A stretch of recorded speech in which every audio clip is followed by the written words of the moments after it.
जय श्रीमान नारायण गुरु जी। जी आपको आज्ञा हो तो बोलो। हैं? बिना आपके आज्ञा से मैं कुछ नहीं बोल आज्ञा है। सकता। थोड़ा लंबा चौड़ा कहानी है गुरुदेव, जन्म से लेकर अभी तक का, लेकिन और रामायण शास्त्र से जुड़ा हुआ है कष्ट। बोलो बोलो। कुछ शक भी हो रहा है हमें कि कुछ आंच नहीं यहाँ पर। प्रश्न क्या है? जी प्रश्न क्या है? प्रश्न तो बहुत है, पूछना नहीं, प्रश्न में सोची जानकारी दे रहा हूँ। मंदिर का कहानी बताओ या बल्कि जो नया मंदिर बना अयोध्या का, या जन्म का कहानी है, जन्म से भी है जुड़ा हुआ और शास्त्र से जुड़ा हुआ है। कहाँ से आप पूछने आए हैं कि बताने आए हैं? बताएंगे, आप ऑर्डर देंगे तब। अभी ऊपर मिलके बताना फिर। प्रणाम बाबा जी। जी हम नेपाल से हैं जी। और हम एक्चुअली धर्म से रिलेटेड ही क्वेश्चन रहेगा मेरा। बोलिए बोलिए। मेन क्वेश्चन ये है कि जैसे आप अभी कुछ देर पहले जब आप कथा कह रहे थे उस टाइम 2048 का नाम लिए थे, टारगेट। यस, मैं उस टारगेट के बारे में कह रहा हूँ कि हमारे सनातनियों के पास भी ऐसा कोई टारगेट है कि नहीं है। पहला क्वेश्चन। आप कभी कभार हमारे सनातनियों के बारे में, सुरक्षा के बारे में बहुत अच्छी अच्छी जानकारी देते हैं इस स्टेज से। मैं उस चीज़ के लिए आपको बहुत बहुत धन्यवाद देना चाहता हूँ हृदय से। साथ में उसके साथ में मैं ये चाहता हूँ कि आप और आप जैसे जो इस स्टेज पे बैठे हुए हैं वो लोग, आप ही लोगों की कर्तव्य मैं समझ रहा हूँ कि हम सनातनियों के सुरक्षा के लिए जो भी करना है वो कृपया करें। और मैं सभी सनातनियों से इस स्टेज के माध्यम से गुजारिश भी करना चाह रहा हूँ, अनुरोध भी करना चाह रहा हूँ कि सब लोग एकजुट हुए। अदरवाइज रियली हम और हमारा धर्म, हम सभी सनातनी खतरे में है, बिल्कुल खतरे में है। ये लोग समझ क्यों नहीं रहे हैं, ये मैं आपसे जानना चाहता हूँ बाबा जी। क्यों लोग नहीं समझ रहे हैं? चौराहे पे, मोहल्ले में लोगों को बताया जाए कि हम ऐसे रिस्क में ऐसा ऐसा है, वो उनका धर्म है, उनका कर्म वो कर रहे हैं, लेकिन हमारा धर्म क्या है? हम कैसे सुरक्षित रहे? हम कैसे आगे आए? हमारा समुदाय कैसे आगे आए? इस पर प्लीज कुछ प्रकाश पारे बाबा जी। दो बातें हैं। हम कैसे, देखो, विधर्मियों का टारगेट है 10 बच्चे पैदा करते हैं, हिंदू लोग 2 करते हैं तो 2 वाला क्या करेगा, 10 वाले काट के चले जाएंगे। पहला, इसलिए सबसे पहले भारत सरकार को क्या चाहिए कि जनसंख्या नियंत्रण कानून बनाना चाहिए। पहला तो जनसंख्या बढ़ती हुई आबादी को पहले रोकना चाहिए, जनसंख्या नियंत्रण कानून। और दूसरा जो मैंने समझा कि ये समझा कि अपनी बेटियों को और अपने बेटों को, बेटी को तो बनाओ झांसी की रानी और बेटों को बनाओ शिवाजी और महाराणा प्रताप। हर परिस्थिति के लिए तैयार रहने की जरूरत है, वरना जैसे कश्मीर से खदेड़े गए, भारत के किस कोने से कब खदेड़ दिए जाओ ये तुम्हें पता भी ना लगेगा।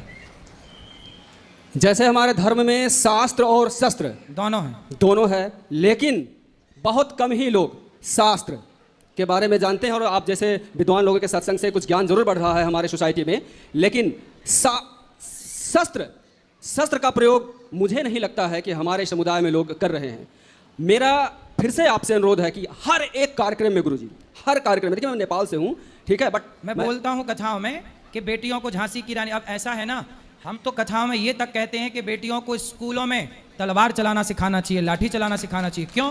कि कल को उनका बलात्कार ना हो, कम से कम वो अपनी सुरक्षा तो करें। हमारी बेटी पढ़ने गई स्कूल, कुछ लड़कों ने उसका बलात्कार कर लिया, अरे कम से कम उसके पास खुद की रक्षा करने की ताकत तो हो। हमारी झांसी की रानी क्या ऐसी थी कि कोई भी उसके साथ बलात्कार कर ले? अरे वो तो अंग्रेजों को मजा चखा दिया कि नहीं? खूब लड़ी मर्दानी वो तो, हाँ वो लड़ी, खूब लड़ी मर्दानी। और आपके लिए क्या आएगा? आप लड़े, आप कहाँ लड़ रहे हैं? आप तो भाग रहे हैं, चूहे से डर लग रहा है, कॉकरोच से आज की स्त्रियां डर रही हैं।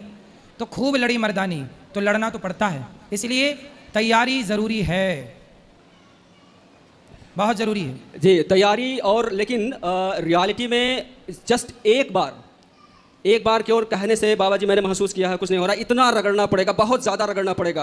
आप कहते रहिए बट समझ में नहीं आता, जैसे इधर से आता है उधर से निकल जाता है लोगों का, ठीक है। तो जब तक मुझे लगता है यूनाइट नहीं होंगे और आप जैसे लोग रियल में बार बार इसको नहीं अगर कहेंगे और इंस्पायर करेंगे, लोग दिल से इंस्पायर नहीं होंगे। और दूसरी बात यह है, आपने जो कहा जनसंख्या नियंत्रण, बिल्कुल मैं उससे सहमत हूँ। और जनसंख्या नियंत्रण कैसे होगा, कौन सा गवर्नमेंट करेगा, कौन सा सरकार करेगा, कम से कम इसके बारे में हम लोग सोचें, हम सनातनी लोग सोचें। कम से कम एक बिजली मिल जाए आपको, मुफ्त में राशन मिल जाए, कोई मुफ्त में पैसा दे जाए, कम से कम इसके पीछे ना भाग करके अपने आने वाले वंश के बारे में भी सोचे हमारा समुदाय। बाबा जी मैं ये चाह रहा हूँ, इसके लिए आप लोग फिर से मैं अनुरोध करना चाहूँ, अब ज़्यादा टाइम नहीं लूँगा, आप हर स्टेज से प्लीज़ कृपया कुछ ना कुछ होता रहे। तो बहुत बहुत धन्यवाद। ये दास बोलता रहता है, सनातनियों को जगाना हमारा धर्म है। यदि आप सब सनातनियों ने यहाँ बिठाया है तो हमारा धर्म है। इसलिए हमारे गुरु द्रोणाचार्य, गुरु का ही काम था धनुष बाण सिखाना, तलवार चलाना, भाला। वो तो सरकार परमिशन नहीं दे, नहीं तो आज भी गुरु द्रोणाचार्य तैयार हो जाएं।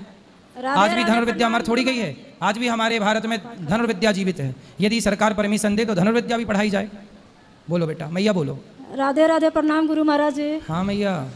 मेरा 2 लड़की है मैंने, और लड़का को अपना चचेरा भाई जो है से वही मार दिया ले करके। वो बोला कि तुम लोग हड्डी पता नहीं चलने देंगे। तो केस उस सब हो गया है, लेकिन वो मतलब कैसे वो क्या करे न करे बच्चा के, ये तो हमको पता नहीं है। आप जो है से कैसे क्या होगा बताइए। तो क्यों मार दिया आपके बेटे को? झूठ मूठ में बेटा को झूठे के मार दिया सर, तो पता नहीं चला। पुलिस कंप्लेंट नहीं की? कुछ झगड़ा नहीं था बेटा। वो जेल नहीं गए मारने वाले? हाँ गया, 18 महीना के बाद आ गया पैसा पर। फिर जाएगा। तो किस बात के लिए मारा? 7 साल हो गया सर। किस बात के लिए मारा? यही जमीन के बारे में।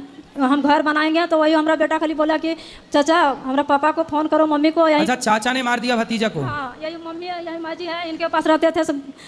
तब लोग बेटा को हमारा खत्म कर दिया। देखो जमीन जायदाद का झगड़ा। जम्मू जिला का है गुरु महाराज जी। चलो मैया, अब तो देखो भगवान उन्हें कानून ने दंड नहीं दिया तो ईश्वर दंड देंगे। किसी को जान लेकर के आप अपना बनाना चाह रहे हैं, ईश्वर तो सब। हाँ, तो बेटा को क्या करना चाहिए मैंने उसके नाम से आप जो भी पुण्य करना चाहें करें, बाकी भगवान उसकी परम गति करेंगे। भगवान उसको अपने स्थान दें चरणों में। 1 मिनट भैया, 1 मिनट। राधे राधे गुरुजी। जी चरण स्पर्श। बोलो। गुरुजी, मेरे बच्चे आज शिवाय का जन्मदिन है, तो इस वजह से मैं उसको आपके दर्शन और कान्हा जी का आशीर्वाद, आपका खुश आशीर्वाद रहिए, पाना खूब चाहती खूब हूँ। आशीर्वाद शिवाय को, खूब लंबी आयु हो, सुखी और स्वस्थ रहें। और उसके नाम से दान पुण्य करवाना चाहती हूँ यहाँ पे गौरी ठीक गोपाल है, आश्रम में। कार्यालय में ऊपर नाम लिखा लीजिएगा। जी। और कोई सेवा? जी, एक प्रश्न और था। बोलो।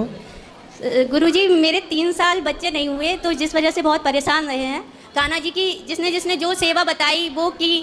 कान्हा जी की कृपा से मेरे 2 बाल गोपाल हैं अब, पर अच्छा। उनकी सेवा में अब हम कान्हा जी की सेवा नहीं कर पा रहे हैं, तो मन में बहुत दुख रहता है, कहीं कान्हा जी इस बात से रुष्ट तो नहीं है। भगवान कभी रूठते नहीं है, पर फिर भी समय निकाल के छोड़ा भगवान का। देखो बच्चों को नहलाते धुलाते ही भगवान कृष्ण का बस स्मरण, इतना ही कर पाते भगवान हैं। का स्मरण करते रहिए, बस यही पूजा है। बस इतना ही कर पाते, नहीं तो बच्चे नहीं थे। ये तब तक भाव तो- रखो कि ये बच्चे मेरे नहीं हैं, ये भाव रखो कि ये बच्चे भगवान के हैं, ऐसा भाव रखो। सब जी। भगवान के, जी। अपना मानो ही मत। गुरु जी के चैनल को जरूर सब्सक्राइब करें। राधे राधे।